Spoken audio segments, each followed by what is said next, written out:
सतीशचंद्र रोठे पाटील। आज नगर परिषद स्ट्रॉंग रूमच्या समोर पहारा आंदोलनाचा आमचा 7वा दिवस। नेहमीप्रमाणे संध्याकाळी 6 ते सकाळी 8 पर्यंत मी स्वतः या ठिकाणी थांबणार आहे। तर आज या नगराध्यक्ष पदाच्या उमेदवार उर्मिलाताई रोठे आणि इतर प्रभागातील नगरसेवकांनी सुद्धा या ठिकाणी उपस्थिती देऊन या पहारा आंदोलनाला त्यांचा पाठिंबा व्यक्त केला। त्यांचे मनापासून आभार। आज महत्त्वाच्या घडामोडींपैकी सर्वप्रथम स्ट्रॉंग रूमच्या समोरील लाईट अप डाऊन होण्याचं प्रमाण वाढलेलं आहे, जे बुलढाण्यात 8 दिवसापूर्वी कधी होत नव्हतं।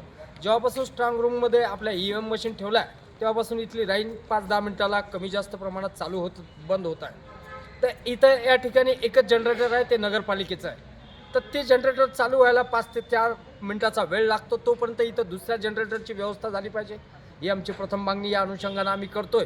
तर CCTVचा जो डिस्प्ले या ठिकाणी लावण्यात आलेला आहे त्याचं 21 डिसेंबरपर्यंत स्टोरेज टिकेल का, तेवढा डाटा तेवढी हार्ड डिस्क आपल्या प्रशासनाकडे आहे का, याचीही चौकशी होणे क्रमप्राप्त आहे।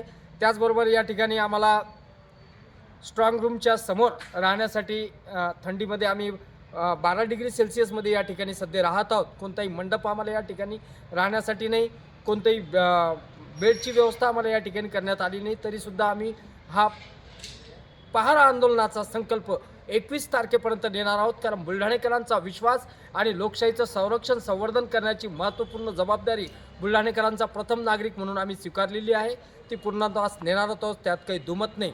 परंतु थंडीच्या अनुषंगानं निवडणूक निर्णय अधिकाऱ्यांनी आम्हाला या ठिकाणी शेकोटीची व्यवस्था करून दिली, त्याबद्दल त्यांचे आभारच व्यक्त करतो। बुलढाणेकरांनी टाकलेला विश्वास सार्थ होईपर्यंत आझाद हिंदच्या माध्यमातून आणि महाराष्ट्र विकास आघाडीच्या माध्यमातून आम्ही जो या ठिकाणी पहारा आंदोलनाचा लढा उभारला तो सुरूच राहील।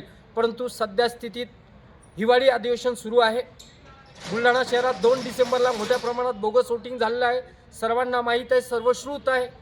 असं असताना सर्वांनी मीडियाच्या समोर बुलढाण्यामध्ये बिहार राज सुरू झालं आहे, सावधान सावधान म्हणत सर्वांचं लक्ष वेधलेलं आहे।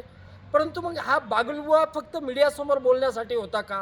कारण त्याच्यानंतर एकाही प्रतिनिधीने किंवा एकाही उमेदवाराने या बोगस मतदानाची SIT मार्फत चौकशी झाली पाहिजे किंवा तशी कायदेशीर प्रक्रिया किंवा हरकत दाखल करण्याची प्रक्रिया अद्याप कोणीच केलेली नाही। म्हणून या निमित्ताने बुलढाणा जिल्ह्यातील सुज्ञ लोकप्रतिनिधींना नम्र आवाहन करतो की आपण हिवाळी अधिवेशनामध्ये कमीत कमी एक औचित्याचा मुद्दा म्हणून बुलढाणा जिल्ह्यातील झालेल्या बोगस मतदानाची SIT मार्फत चौकशी करण्यात यावी, ही मागणी लावून धरण्याचं किंवा ही मागणी करण्याचं धाडस तुमच्यामध्ये आहे का, ही दाखवण्याची वेळ आता या ठिकाणी आलेली आहे। कारण प्रत्येक नागरिकानं आपलं विश्वासानं मतदान केलेलं आहे, प्रत्येक नागरिकानं या लोकशाहीवर इथल्या मतदान प्रक्रियेवर विश्वास ठेवलेला आहे। तो विश्वास सार्थक करण्यासाठी प्रत्येक आमदाराचं, प्रत्येक लोकप्रतिनिधीचं कर्तव्य आहे की त्या EVM ती स्ट्रॉंग रूम मजबूत असली पाहिजे। त्यांनी मतदानाच्या दिवशी झालेल्या बोगस मतदानाची SIT मार्फत चौकशी झाली पाहिजे, यासाठी आपण मागणी केलीच पाहिजे। हे प्रथम कर्तव्य प्रत्येक लोकप्रतिनिधी आहे, सर्वपक्षीय उमेदवारांचं आहे, त्यांनी ते करावं हे आवाहन या निमित्तानं एक आझाद हिंदचा कार्यकर्ता म्हणून, एक पहारा आंदोलक म्हणून सर्वांना करतो। पुन्हा याच दिवशी याच ठिकाणी याच वेळेला पुन्हा भेटू, तोपर्यंत धन्यवाद। जय हिंद, जय शिवराय।